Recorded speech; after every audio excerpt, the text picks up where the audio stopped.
अच्छा, अब जैसे हमने ये रिएक्शन देखा है कि इसके अंदर हमने गैसेस के साथ रिएक्शन करवाया, SO3 के साथ ये क्या बनाता है, ओलियम, और अमोनिया के साथ क्या बनाता है, ये अमोनियम सल्फेट। और ऐसे ही हमने ये ग्लूकोज के साथ जैसे करवाया, मैंने कहा कि ये टेस्ट के तौर पे यूज होता है। जितने भी हाइड्रोकार्बन हैं यानी कार्बोहाइड्रेट्स हैं, हाइड्रोकार्बन ही कार्बोहाइड्रेट्स हैं, वो सल्फ्यूरिक एसिड की मौजूदगी में जब वाटर निकल जाता है, बाकी रह जाता है कार्बन ब्लैक। वो जो कार्बन ब्लैक का बनना ये शोर्ट ही देता है कि इसके अंदर ये क्या थे, हाइड्रोकार्बन थे। अब आपने नाइट्रेशन रिएक्शन चैप्टर नंबर 9 में पढ़ा है, 6th रिएक्शन इसका पढ़ने जा रहे हैं, रिएक्शन विद बेंजीन। अब बेंजीन के साथ आपको पता है रिएक्शन करके ये क्या बनाता है, बेंजीन सल्फोनिक एसिड। ठीक है, तो हम कहते हैं ये क्या बनाएगा, बेंजीन सल्फोनिक एसिड। और आपको ये भी पता है बेंजीन सल्फोनिक एसिड का बनना इलेक्ट्रोफिलिक सब्स्टिट्यूशन रिएक्शन की अलामत होती है। ठीक है, तो सिंपल सा है, benzene will react with H2SO4 concentrated sulfuric acid है, कैटलिस्ट भी यही होता है। ठीक है, और ये क्या बनाता है, SO3H, और साथ क्या देगा, H2O, साथ क्या देगा, H2O, और बेंजीन सल्फोनिक एसिड इसने बना दिया। ठीक है जी। Then second last reaction is precipitation.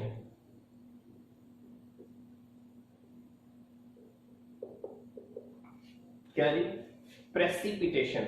ये बेरियम क्लोराइड और लेड नाइट्रेट के साथ प्रेसिपिटेट देता है। Give PPTs with BaCl2 and PbNO3 twice. उसकी रीजन मैं अभी बता देता हूं, क्योंकि उसके जो सल्फेट्स हैं वो वाटर इनसोल्युबल होते हैं, लेकिन उसके क्लोराइड वाटर में सोल्युबल होते हैं। यानी कि बेरियम क्लोराइड और लेड नाइट्रेट है, ये दोनों किसके साथ ऐड करें, सल्फ्यूरिक एसिड के साथ। होना वही है, ये साल्ट है ना, जब इसने एसिड के साथ ऐड करवाया तो ये एसिड बन जाएगा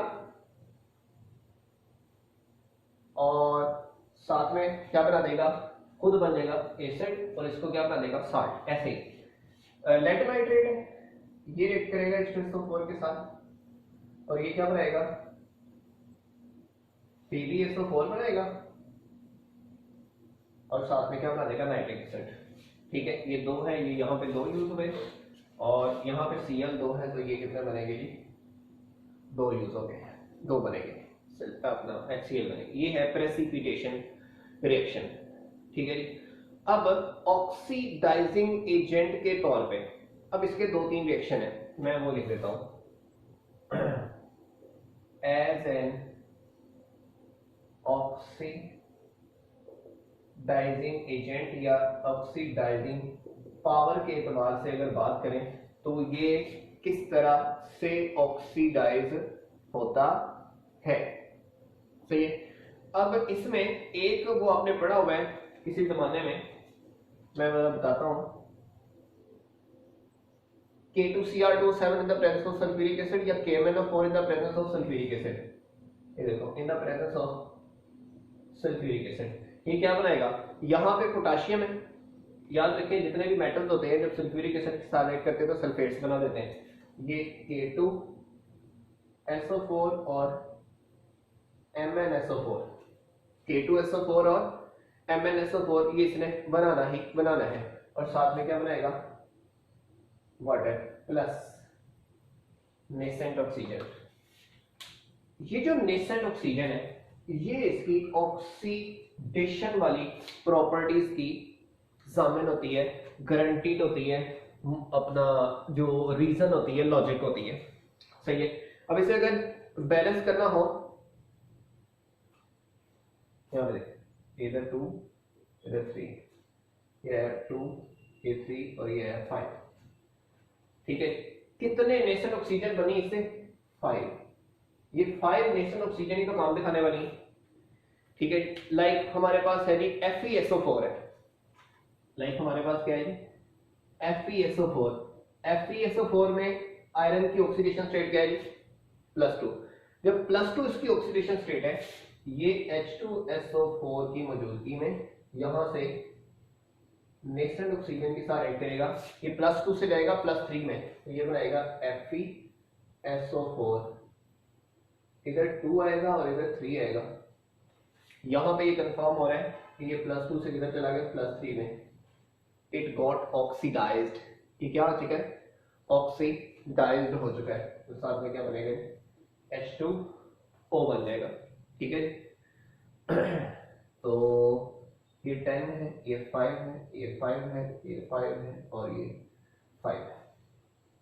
अब सिंपल सी बात है, अगर मैं इसे ओवरऑल लिखना चाहूं कि असल में ये क्या चक्कर है, तो जरा लिखें। क्या मैं कह सकता हूं कि ये वाला ऑक्सीजन 5 ऑक्सीजन, ये 5 ऑक्सीजन से कट जाएगा। जो लेफ्ट हैंड साइड पे कॉमन है वो जमा कर दो, जो राइट हैंड साइड पे कॉमन है वो प्लस कर दो। ठीक है, तो प्लस करने के बाद जो चीज आती है वो आप लोग हमें बता दो, जो बचती है वो बचा दो। देखिएगा लेफ्ट साइड पे देखो कितने FeSO4 है? 10। तो इधर लिखो 10 FeSO4। फिर KMnO4 कितने? 2। लिखो 2 KMnO4। सल्फ्यूरिक एसिड 5 और 3 8 H2SO4। नेशनल ऑक्सीजन सिर्फ समझाने के लिए था। उसके बाद क्या बना है? K2SO4। फिर उसके बाद MnSO4 कितने? 2 MnSO4। उसके बाद FeSO4 कितने? 5 Fe2SO4 ट्राइस और 5 और 3 कितने वाटर? 8 H2O। कितने वाटर? 8 H2O। तो असल में जो आपने आज तक कहानी पढ़ी है ना कि sulphuric acid in the presence of KMnO4 in the presence of sulphuric acid, वो असल में क्या निकालता है? National oxygen. ये जो नेशनल ऑक्सीजन है ये काम दिखाती है, ये इसे ऑक्सीडाइज करती है +2 से पकड़ के किधर? +3 में। ओवरऑल इक्वेशन ये बनती है। ओवरऑल इक्वेशन ये बनती है। अब इसके ऑक्सीडाइजिंग एजेंट होने की 2-3 मिसालें और हैं 2-3 मिसालें इसकी और हैं, और उसके बाद फिर इसकी ऑक्सीडाइजिंग प्रॉपर्टीज क्या हो जानी है? फिनिश हो जानी है। ठीक है, पहला है विद कार्बन सल्फर। ठीक है, फिर H2S के साथ, फिर HBr वगैरह के साथ। देखो पहला विद कार्बन एंड सल्फर, दूसरा विद H2S और तीसरा है विद हाइड्रोजन हैलाइड। ये सिंपल कार्बन वगैरह को पकड़ के किसमें कन्वर्ट कर देगा? कार्बन डाइऑक्साइड में। सिंपल लिखिएगा carbon plus H2SO4 gives you CO2 plus SO2 plus H2O। यहां पे सल्फर प्लस H2SO4, ये क्या बनेगा? SO2 प्लस, ये सल्फर डाइऑक्साइड ही बनेगी ना, सिर्फ सल्फर से सल्फर डाइऑक्साइड ही बननी है, उसके अलावा और कुछ नहीं बनना। ठीक है, तो यहाँ पे तो ये 2 है, तो यहाँ पे ये 2 और 2, यहाँ पे 2 आएंगे। ठीक है, 2 और 1 3 है, तो यहाँ पे 3 और 2 आएगा। ठीक है, तो सिंपल सी बात है, इधर जीरो ऑक्सीडेशन स्टेट से उठा के इसमें किसमें भेजा? +4 में। जीरो ऑक्सीडेशन स्टेट है, किसमें भेजा? +4 में। तो ये क्या कर रहा है? उसकी ऑक्सीडेशन कर रहा है। क्या कर रहा है जी? उसकी ऑक्सीडेशन कर रहा है। अच्छा जी, फिर H2S है, H2S के साथ भी यही मामला करेगा। देखो ये H2S था, H2SO4 के साथ ऐड करेगा, इस सल्फर बना देता है। लो SO2 प्लस वाटर तो इसके बनने ही बनने हैं ना। देखो ये -2 है, -2 से किधर गया? 0 में, तो इसकी क्या हो गई है? ऑक्सीडेशन। हाइड्रोजन हैलाइड है, लाइक HCl है, लाइक HBr है, देखिएगा H2SO4, H2SO4, यहां से क्या निकालेगा कलरिंग गैस, यहां से क्या निकालेगा ब्रोमीन गैस, साथ में यही है, साथ में वही SO2 प्लस H2O, ये वैसे का वैसे ही रहना, ये वैसे का वैसे ही रहेगा, ठीक है। यहाँ पे 2 और यहाँ पे 2, तो अगर इसकी ऑक्सीडेशन की बात करें तो ये -1 से 0 में, -1 से 0 में, तो इधर भी sulphuric acid as a oxidising agent के तौर पे काम कर रहा है। तो ये चंद चीजें थी जो सल्फ्यूरिक एसिड के बारे में जाननी हमारे लिए बहुत जरूरी थी, ठीक है। तो कमोपेश 8 के करीब रिएक्शन है, ठीक है।